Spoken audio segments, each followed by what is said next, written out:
All right. So the Mr. Beast response was not great.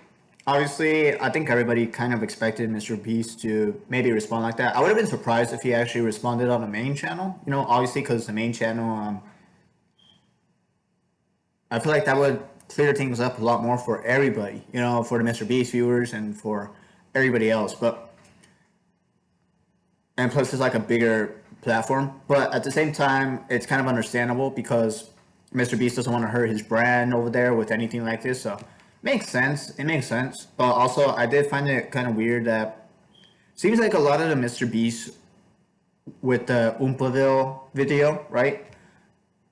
And it just didn't seem like Oompa was really asking him the real questions, right? The only one that was like the Delaware stuff, and that one was really easily just everybody knew by then, like, okay, they called him Delaware because that was his name on his name tag, so that was it. That's all we got. I mean, and then people like talking about CGI and whatever, but like in reality, the video was just kind of disappointing. I mean, we didn't really get any answers. It's just Mr. Beast kind of promoting the Soggy Cereal video, which Soggy Cereal himself said, I don't like that Mr. Beast is kind of promoting me like this. It just makes it seem like I'm defending him or whatever, and it's not the case. It's just Soggy Cereal is just pointing out Dogpack as...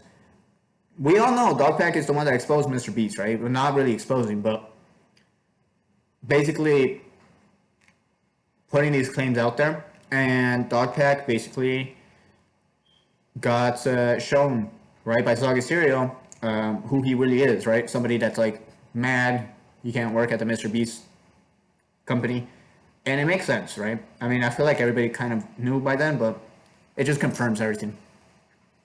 It's like both aren't great guys, to be fair. I think everybody kind of knows by then, but yeah, it's one of those things. And I thought Mr. Beast's response was very boring. It was like, oh, I didn't know about that. A lot of the answers were basically like that. It's like, oh, I didn't know about that, man. Yeah, stuff like that. And the questions weren't that great. I mean, Oompaville, to be fair, that's not really his thing. And Mr. Beast chose him for a reason. I believe so, because if you've seen Oompaville's interviews with other people, he's more of someone that goes along with it, like someone who's really friendly, and it's great. Seems like a great person to have a conversation with and a great person to like talk to, but man, it didn't work, right? Because everybody thought with the Mr. Beast response we were gonna get like real answers. We needed an actual interview where people can like somewhat trust and understand that, like, okay, this person's gonna really ask the tough questions that nobody's gonna ask. And CoffeeZilla would have been a great choice. I mean, in my opinion, like obviously, CoffeeZilla is more of somebody that is in the area of the crypto scams and stuff, but he is extremely intelligent. So I think he would have got some great questions and asked. And to be honest with you, it's just really disappointing stuff.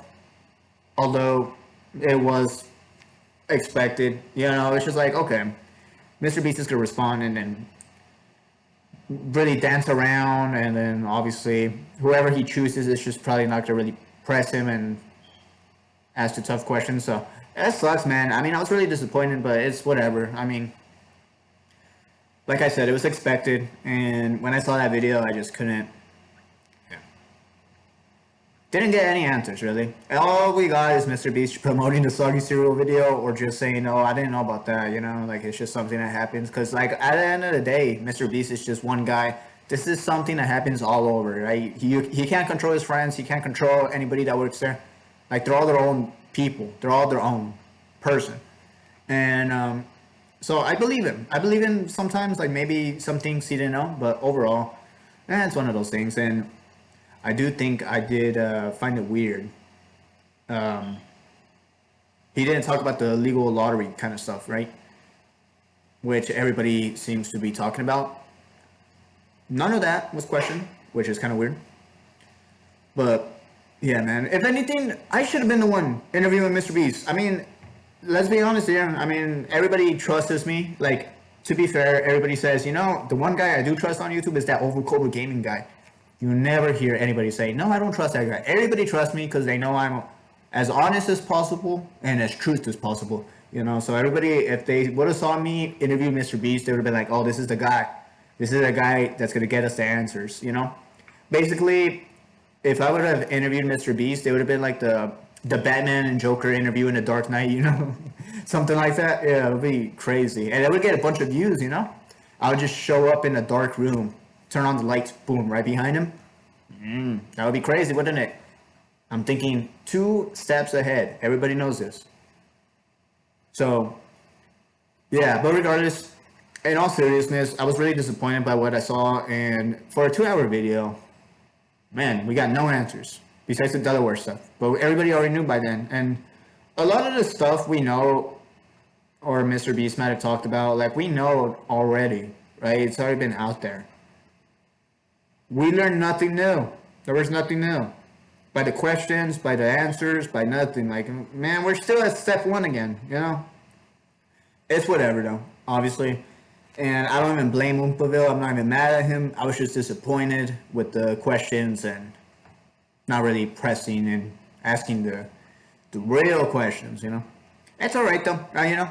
That's how it goes. At least it was a response. At least Mr. Beast acknowledged, okay, yeah, Dogpack is real. Human person. Yeah, and we know Dogpack isn't great either. I mean, to be fair, both of them are very, very fishy. Very interesting people, Can't trust them. Can't trust them at all. Although, seems like we got a lot from this, A lot from this kind of beef. And to be honest, I think this is it.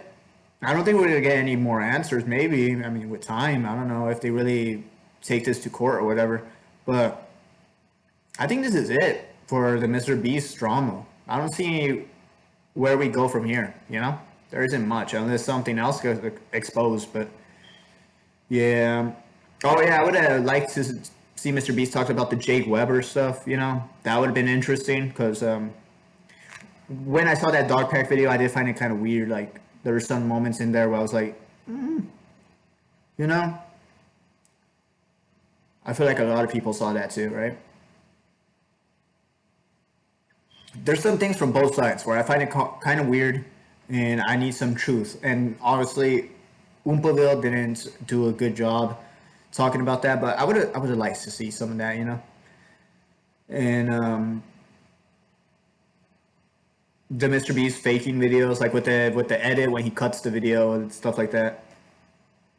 There's so much stuff, man. We should have talked about because it's whatever. It's whatever. I'm not even mad at it. It's like I knew this was gonna be it. Whatever. I'm just disappointed. I'm just disappointed by this, and yeah. Now I don't even know if there's gonna be anything else for this. This is it. I think this is it. Mr. Beast's response was the last thing. I don't think Dogpack is going to say anything else. I don't think Mr. Beast is going to say anything else. They're both basically just done. And that's probably it for the drama, To be fair, at least they gave me some content to talk about and yap about with this situation. And it was interesting while it lasted. It was interesting to see everything unfold, and both guys, very questionable. Can't trust them both. Can't trust them both. Very questionable. But that's just how it goes, man, with YouTube. You can't trust anybody on YouTube. You never know. And you can't even trust me. I can't even trust myself because I don't even know. Very dangerous game we're playing here, Although, like I said, with the Mr. Beast response video, I would have liked to see somebody like CoffeeZilla, basically, because CoffeeZilla is actually going to ask him the actual questions everybody's wondering about, and obviously press him when it's needed, And that's good. That's good, because I think Oompaville kind of let Mr. Beast just kind of have the conversation and let the conversation flow and just leave things be, which we needed more answers to. And that's okay. That's okay. Like I said, Oompaville is not like that kind of guy. He's just not that kind of interviewer. But it would have been great, It would have been great for that. So we would have got some answers at least. We literally got nothing. Solved nothing. So we'll see how this goes. And yeah, that's basically it. So that's my take on everything from the Mr. Beast response to the dog pack drama and whatever. That's basically it. And as you guys know, this is probably the last time I'm going to be talking about that drama. Who knows, unless something else comes up. But as always, thank you guys for watching. I appreciate the support as always, my friend, because it does help me out. And besides that, I'll see you guys in the future on the next one. Thank you. Stay safe. And I'll see you guys on the next one. Goodbye.